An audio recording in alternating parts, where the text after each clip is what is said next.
আসসালামু আলাইকুম বন্ধুরা, আজকে আমি তৈরি করে দেখাবো সাগুদানার রসমালাই। তো খুবই মজার এই রসমালাইটি তৈরি করা কিন্তু খুবই সহজ।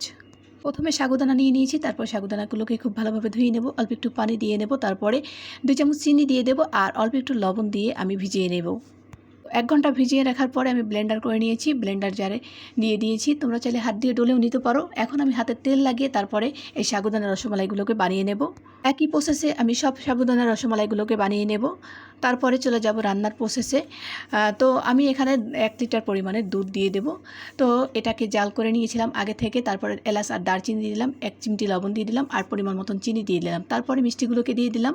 তো মিষ্টিগুলো হয়ে আসলে কিন্তু একদম ভেসে উঠবে। তারপরে এখানে হাফ কাপ পরিমাণ গুঁড়া দুধ আমি শিরাটার সাথে মিশিয়ে তারপরে দিয়ে দেব। তো এটা দিলে খুব ঘন হবে এবং খেতে অসম্ভব মজার হবে। তো এখন হয়ে গেছে, কিছুক্ষণ জাল করে নামিয়ে নিয়েছি। খুবই সহজে হয়ে গেল সাগুদানার রসমালাই। আশা করি ভিডিওটি ভালো লেগেছে। ভিডিওটি ভালো লাগলে চ্যানেলটির সাথেই থাকো। যারা ফেসবুক থেকে দেখছো তারা পেজটি ফলো দিয়ে রেখো। আর দেখা হবে নেক্সট ভিডিওতে। ততক্ষণ সবাই ভালো থেকো, সুস্থ থেকো। আল্লাহ হাফেজ। আসসালামু আলাইকুম।